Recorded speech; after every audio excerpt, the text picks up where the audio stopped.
Hey, what's going on everyone? I'm Bricko, and today we're going to be doing a complete breakdown of the brand new gameplay trailer for LEGO Star Wars The Skywalker Saga. So let's jump right into it.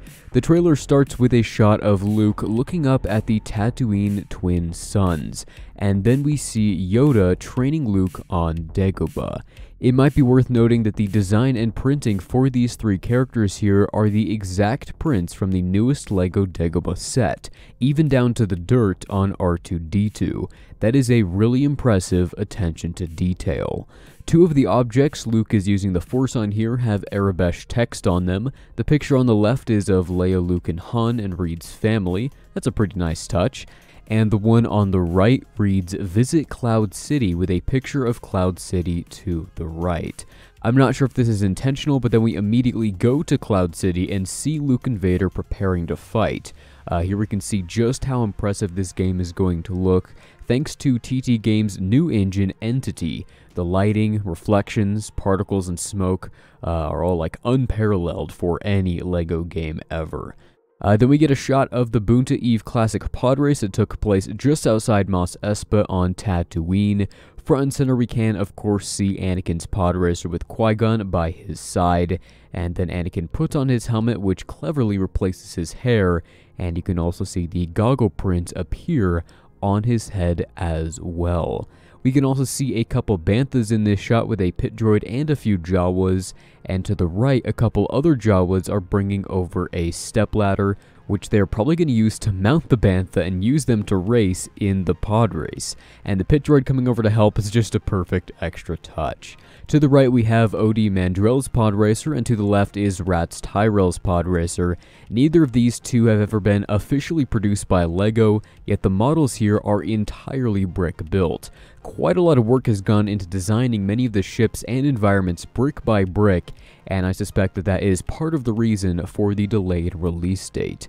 The grandstands in the background here look pretty scarce. From what I can see, it appears to be 6 unique characters multiplied across the stands, but with unique animations, or at least not animations that are playing at the exact same time. I would not be surprised if more unique characters are added to the stands before the game is officially completed. Then we see Anakin actually racing his pod racer, and this seems to be direct gameplay footage here. So pod racing is back, which was a very fun level from the original LEGO Star Wars game. We can also see that there are a mixture of LEGO built and realistic rock spires here.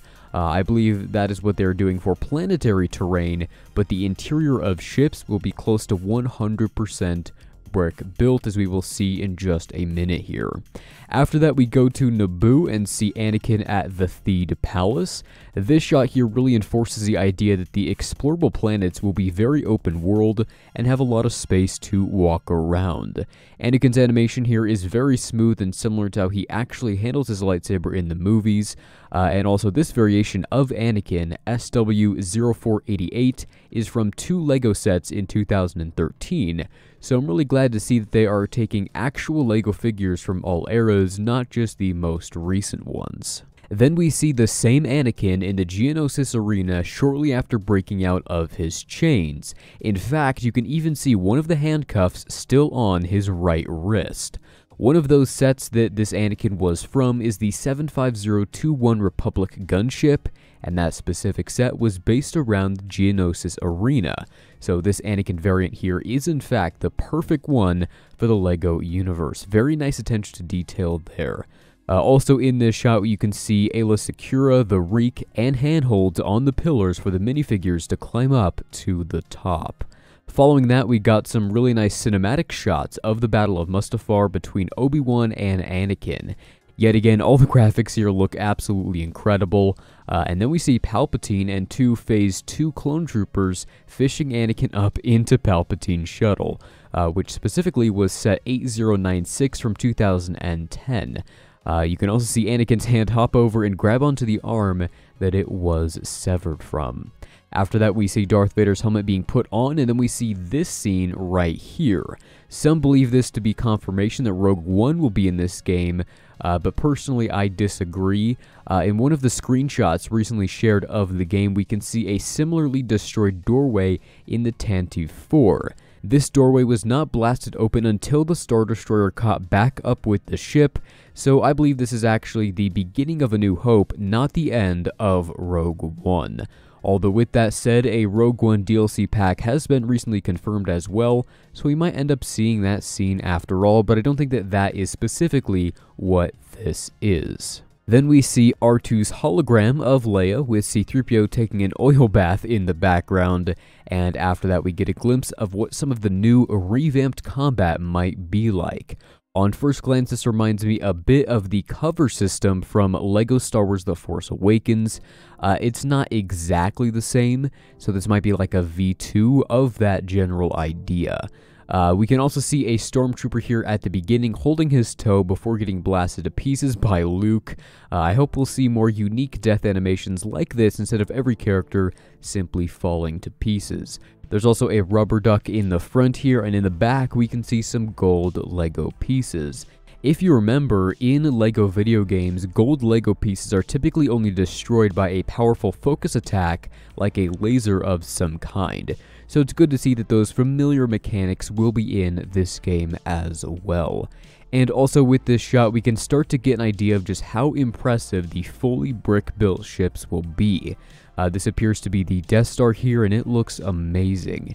And there's also a little red damage indicator on Luke when he's getting shot by the scout trooper, so this may be part of that revamped combat system. Following that, we get to see the Death Star trench run. One of my biggest complaints with the original LEGO Star Wars games is just how uncontrolled the ships felt, and this appears to be a lot better. Of course, there's an X-Wing here at the center, and at the end, a TIE Fighter pops in at the left. The next shot is of Luke lifting the X-Wing out of the swamp on Dagobah. To the right of the screen there appears to be some bubbles rising out of the surface. This may just be part of the environment, or it could be the swamp slug monster moving around. We can also see Luke's lightsaber hanging here on his hip. This is something we saw a bit of in the Force Awakens game, and it could very well be more prominent in this one. After that, we see the speeder bike chase scene, and I quite like how much larger the space is here to move around. Also, yet again, the graphics look absolutely phenomenal. Comparing it to the complete saga, it's almost laughable. Speaking of graphics, on this next scene, you can actually see the LEGO logo printing on Obi-Wan's arm. This is really gonna be the most accurate and detailed LEGO video game of all time. Then we go back to Tatooine and see everyone at the Sarlacc pit. Instead of grabbing his lightsaber, Luke instead grabs some blue milk and takes a drink. And also in the background you can see Chewie disposing of his handcuffs and Lando removing Han's. And now we move on to the sequel trilogy, starting with this scene right here where Leia removes her younger hairpiece and places on her gray hair. C-3PO is also painting his arm red in this scene, and the paint splash he causes is all made by official LEGO pieces. Then we get a look at Rey and Luke on the island at the end of Episode 7, and of course, fitting with the classic LEGO humor, we see that Luke is actually a couple porgs here. After that, we see the throne room fight scene with Rey, Kylo, and the Praetorian Guards. Interestingly, it seems that Snoke's chair has collapsed here, something that did not happen in the movie. Following that, we see Poe and BB-8 meeting back up at the end of Episode 8.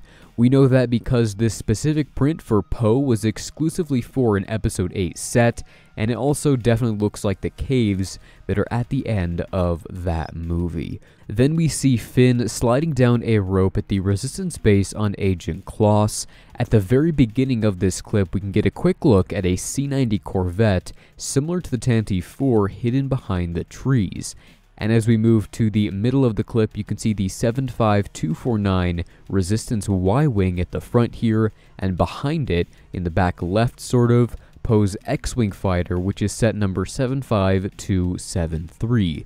So those are in fact official LEGO sets. And at the end of the clip, we can start to see more of the Resistance base. Then we see the main crew on the ocean planet of Endor, Kef Bir, where some of the Death Star wreckage was found. And Rey, of course, has the Sith dagger in this scene. After that, we get a quick shot of the fallen Death Star, followed by a decently long clip of the fight between Rey and Kylo.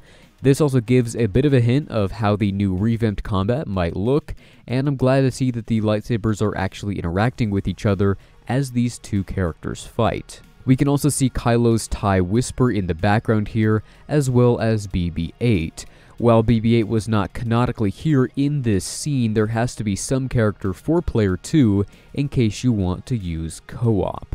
Then we see Rey jumping over a pretty large gap, and this appears to be gameplay footage, not a cutscene, so these massive jumps may be part of the new Force abilities we're going to be getting with this game. The next scene is of the end of episode 5, and at the bottom left of your screen, we can see a Lego boxing glove and a Lego pirate hook. Yet again, this is classic Lego humor. I bet in the cutscene before this, we'll see the medical droid 2-1B try to fit those items on Luke's hand before settling with the correct hand. We then see Anakin and Padme in the cockpit of what I assume is an H-type Nubian yacht, followed by a shot of some of the episode 9 crew in the Falcon. After that, we see Rey on Tatooine grab her new lightsaber with the Force and ignite it with some Jawas watching in the background. You can also see that BB-8 is holding a shovel here, and the dirt in front of her is most likely where she buried the other sabers. Then we got that classic shot of the Falcon turning around to go pick up Luke at Cloud City, and after that we get a look at the Battle of Hoth. At this point, the trailer starts to speed up a bit, and we get 4 action shots back to back to back. First is Obi-Wan fighting Grievous on Utapau with an onlooking crowd of battle droids and clones. Directly after, we get a pretty straightforward shot of Luke fighting the Rancor, and then there is a shot of Mace Windu running through the streets of Coruscant. There is a lot of Arabesh text in this scene, the most notable of which is the running text here that says Imperial Stormtrooper. This is obviously some sort of Easter egg because Imperial Stormtroopers were not a thing during this time, obviously, so I'm really curious what the rest of that text will say. And the final clip of the 4 right here is of Finn and Rose atop the partially destroyed AT-ST, and you can also see a First Order Stormtrooper and TIE Fighter in the background to the left. Then we got a few clips of spaceflight in a row, starting with Poe at the Battle of Starkiller Base. Then we see R2-D2 standing on top of a ship, and the Falcon taking on some Imperial Star Destroyers. We then got another clip with some of that classic Lego humor, followed by a clip of the Falcon in hyperspace. We then jump back to the prequels and see the iconic Maul vs. Obi-Wan fight. Yet again, I just have to mention how incredible the graphics look here. And then after that, we see Finn riding on top of a Star Destroyer at the Battle of Exegol, with a Sith TIE Fighter flying above, followed by a legendary clip of Yaddle, who is one of the earlier characters revealed for this game. And then we see C-3PO riding a Bantha through the Mos Eisley spaceport with a couple different types of characters behind him. The ones that we can easily make out are 2 Rodians and 2 Grands. And then, of course, we have one of my favorite ships, the Slave One, taking off from Cloud City. As we reach the end of the trailer, we see the Crate ski speeders accompanied by an actual skier, and then there's a clip of Han and Greedo shooting at each other, with Han notably shooting first. After that, we go back to Geonosis and see that Republic gunship I was talking about earlier. That ship crashes directly into some battle droids, one of which had just kicked a beach ball. Following that, we see Lando and Chewie entering hyperspace, and to finish off the trailer, we see Luke in the Emperor's throne room. Here there is a clever joke where the Emperor goes to use his lightning, but he pulls out the Lego lightning pieces that typically equip this character, and nothing happens until he throws them aside and uses his real lightning. And also at the top here we can see a readout screen for the Death Star, similar to what we saw in episode 4, and this scene gives us another good look at just how great these fully brick-built ships will be. And then finally at the end we see the release date for the game is now spring 2021. So there we go, right there is my complete breakdown of the gameplay trailer. Thank you very much for watching, and I'll see you in the next one.